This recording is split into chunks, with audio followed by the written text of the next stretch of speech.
కలిసిపోయి ఇమిడిపోవాలి వాళ్ళలో. ఇప్పుడు కష్టపడి సేవ జరిగింది. సాగు తీసుకున్నాం అందరూ కూడా ఈరోజు చక్కటి తీర్మానం తీసుకున్నాం. శిష్యులు ఉద్దేశంగా కూడుకున్నారు. ఆ తర్వాత ఒక స్థిరమైన పాత్రలో నిలబడ్డారు, స్థిరమైన సావాసం చేశారు, స్థిరమైనటువంటి కార్యక్రమం చేశారు, స్థిరంగా ప్రార్థనలో ఉన్నారు. అందుబాటులో కాకుండా వాళ్ళు వాక్యం రోజు రోజుకి విస్తరిస్తా ఉంది, శిష్యులు ఉంది, శిష్యులు రోజు రోజు సంఖ్యలో పెరుగుతున్నారు. అసంఖ్యాకంగా శిష్యులు తయారవుతా ఉన్నారు. శిష్యులు బట్టి సంఘాలు విస్తరిస్తున్నాయి. ఎక్కడ పడితే అక్కడ శిష్యులు తయారు చేస్తున్నారు, ఎక్కడ పడితే అక్కడ సంఘాలు తయారవుతా ఉంది. అప్పుడు శిష్యులు అక్కడ అపాయింట్ చేస్తున్నారు, నియమిస్తున్నారు, సంఘాలు విస్తరిస్తా ఉన్నాయి. 2 సంవత్సరాలు కష్టపడ్డారు, 2 సంవత్సరాలు కష్టపడ్డారు.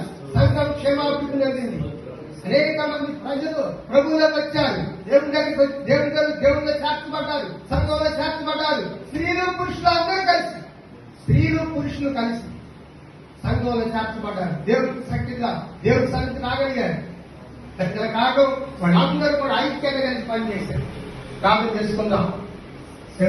మనందరూ కూడా దేవుని కృపలో ముందుకు సాగాలి అంటే ఏమి ఆశించకుండా నిస్వార్థంగా దేవుని పరిచయం చేసేటప్పుడు దేవుడే పోషిస్తాడు. ఆయన నమ్ముకున్న బిడ్డల్ని, ఆయన సేవ చేసే బిడ్డల్ని ఏనాడు కూడా అనాథగా విడిచిపెట్టే దేవుడు కాదు.